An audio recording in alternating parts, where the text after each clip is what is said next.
Hey,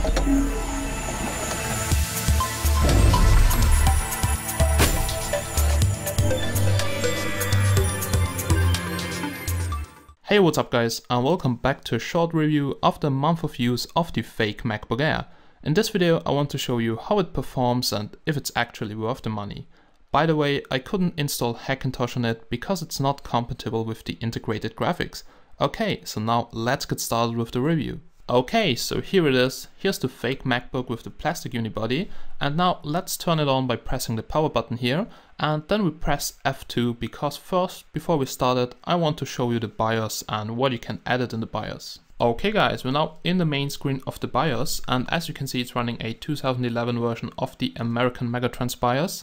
And here on the main screen you can set the system language, also time and date if you want to. Then let's go to the boot screen. Here you can enable or disable the SATA controller, and you can also switch SATA mode. You can switch between IDE and AHCI mode, but be aware of that. If you change that, you also have to change that in your operating system, otherwise it will not boot. Then we got several other boot options, and here under hard drive options you can see that one Western Digital 500GB hard drive is included. Okay, then let's go to the security tab. Here you can set an administrator or user password, but yeah, I don't need that, but if you need that you can do it here in the BIOS. But except of that there is nothing much to adjust, so basically that's everything. Here on the last screen we have save and exit. You can save your changes here, and you can also restore the defaults if you fuck it up. And yeah, basically that's it. It is also capable of launching EFI shells from a file system device like a USB drive. Okay, then now let's go out of the BIOS and let's boot this device here. Okay, that's it, we are out of the BIOS and now it's booting, and as you can see I have dual boot set up on this device here, so I can choose between Windows 7 and Linux. I'm running Backtrack on this device and basically that's my main usage. I'm using it to carry it around, test Wi-Fi on different places and also to code some little scripts on it, and I will explain why in a second. Okay, so the notebook has now booted up Windows 7, which was by the way pre-installed on this device here. Not sure if activated or not, but we will later check that out. And the booting time was really long, so it was about 2 minutes. Then I have also connected a USB mouse because working on the touchpad here is really annoying. I mean, the touchpad is good, it is working, but yeah, it's such a plastic touchpad and I don't like working on it. And I've also connected my power adapter here, and it's not a MagSafe connector, so it's just a cheap DC-in connector. I think there are also clones with a MagSafe adapter, which would be much cooler. And the keyboard, it's also made out of plastic like the whole body, and it feels pretty good, but the real one feels much better. It's so smooth on the real one, and on the fake one it feels a little bit cheaper. In case you have missed the unboxing, let me quickly show you the connectors. So here we have the power connector. It's just a cheap DC-in connector. Right from it we have a big USB 2.0 port, a headphone jack and a little microphone. And here we have this really cool and fancy looking Ethernet port. You have to open it up and then you can plug in your Ethernet cable. Okay, so that's it, and now let's check out the other side. Here on this side we have a big USB 2.0 port. I've connected my mouse to it. Right from it we have a mini HDMI port, and here on the left side we have a card reader for SD cards. The build quality is pretty okay for a plastic unibody. I still have the issue that the frame is coming off here and that there is a gap between the display and the frame, but except of that it's okay, and I would rate the build quality with 6 out of 10 points. And once again, here you can see the full notebook. So the build quality is pretty okay, but you have to watch out if you open it up. As you may have seen, I've opened it up and you have screws all along the frame here, and you have to watch out because those screws are different. So the screws on the back side are a little bit longer than the screws here on the front side, and if you mix them up like me, then the screws come through the plastic body. So this almost happened to me, so be careful when you open it up to upgrade the RAM or something. So that was the build quality, and now let's check out the performance. So as you can see, this notebook is running Windows 7. Not that smooth, it could be a little bit smoother if you have activated the transparent glass theme and you drag and drop around Windows here around the screen, then you can see that there is a little lag. But now let's check out the hard drives. And the hard drive has 500 GB but came with 4 partitions, and the main partition where Windows was pre-installed only has 50 GB, so pretty funny, but actually also good, because if you want to install more operating systems then you don't have to repartition your hard drive. Then now let's take a look at the webcam.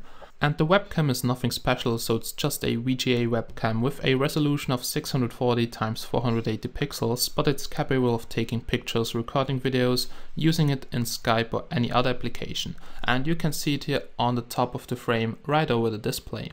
Okay, so that was the webcam, and now let's try to play back a test movie to see if the movie playback is laggy or not.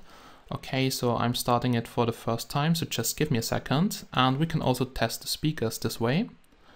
Okay, so let's make it a little bit bigger, and there we go.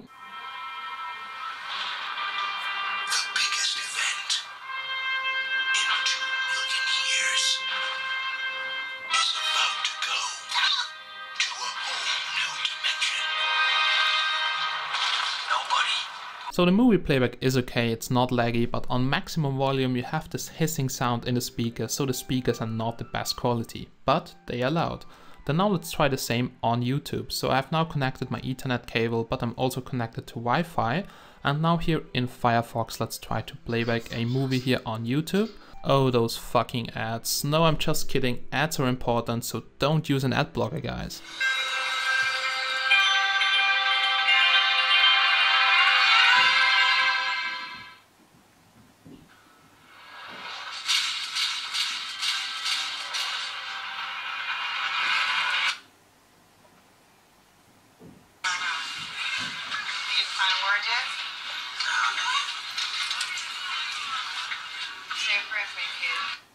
Now that was movie playback, pretty good, and now let's talk about gaming. Oh yeah, I'm so excited, this notebook raised childhood memories, and do you want to know why? Because my Intel Pentium 3 with a GeForce 2 MX was running the games equally or better. I couldn't even play Minecraft on the lowest settings with Optifine, I just got about 1 FPS. Same for Trackmania. Oh wait, it didn't even start, so I had to dig out Counter-Strike 1.6 because otherwise I just could play Minesweeper. Also 1.6 has some lags in between, as you can see, so forget about playing on this device, it's just a working notebook. And that's because the GPU is integrated, and also the Intel Atom CPU is a very weak CPU, it's designed for providing good mobility and not gaming. So it offers good 2 to 2.5 hours of battery lifetime. And now regarding the performance, let us check out the Windows Experience Index. So the Windows Experience Index rates your system, and then you get a number which tells you something about the performance of your system. Here we get 3.2, so what does it mean? The Windows Experience Index basically rates your system, and the score which you can see here on the right side is based on the lowest score of a single component.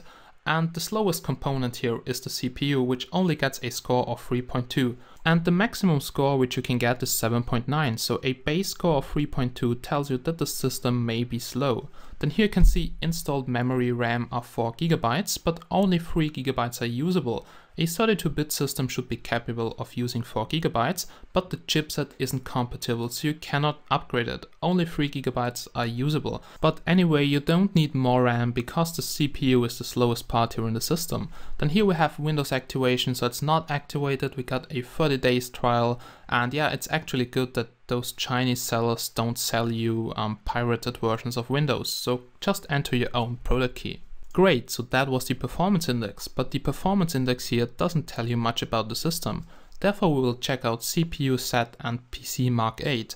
And PC Mark 8 is a benchmarking tool, and the benchmark takes really long, so I will do that off camera. But first let's check out CPU set. And here we can see the CPU is an Intel Atom D2500. D stands for dual core, 2500 is just a model. And this CPU is coming with 2 real cores with 2 threads. And each core is running at about 1.9 GHz. It's designed to have a low power consumption, so the TDP is only about 10 watts. On the newer Intel Atom models it's less, it's 2 or 5 watts. And also the mainboard and the chipset is made by Intel, so it's the Tiger Hill or Tiger Point NM10 chipset.